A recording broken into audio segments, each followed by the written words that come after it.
You've saved some money and now you can't wait to grow a sweet nest egg out of it through investing. But watch the fine print. Hidden fees can reduce your earnings by a lot, even thousands of dollars over time. Fees for buying mutual funds can vary wildly. Some may charge a front-end load as high as 5.75%, which means they take that much of your money before you invest any of it. And some index funds charge almost nothing to buy them. For example, Vanguard doesn't charge a commission to buy its S&P 500 index fund and charges a fee of just 0.14% a year of the money you invest as an expense ratio. And over time, higher fees can reduce your potential earnings by a lot.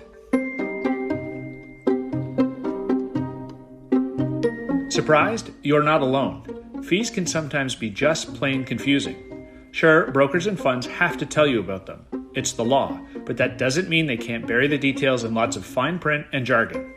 But whether you know they're there or not, fees essentially cut a hole in your investment money bags. Your hard-earned cash leaks out over time instead of staying put and benefiting from the miracle that is compounding interest. That's why fees can do more damage the longer your money is invested.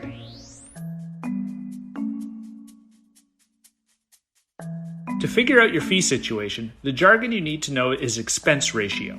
For mutual funds and ETFs, that's the amount it costs to operate the fund in a given year, divided by the average amount of money invested in a fund in the same year. It's usually going to look small, just 1% or maybe 2%, if that, but they're different for every fund, and even small differences really add up over time. As a rule of thumb, try to keep cost ratios below 1%. And if you stick with passive investments like index funds and ETFs, you could even aim for below 0.5%. In fact, the largest passive funds charge about 0.1% a year, compared to 0.4% a year for the largest actively managed funds.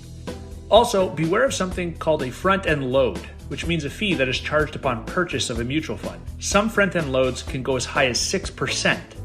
So overall, make sure to shop around for low fees. Take your time to read the paperwork and figure out exactly where your money is going.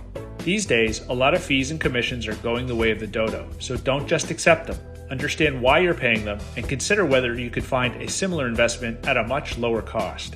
When it comes to investing, reading the small print can make a big difference, and if you don't understand it, don't buy it. Comparison shopping for funds is important. You've worked hard for the money, so it's worth the effort to make sure it works just as hard for you.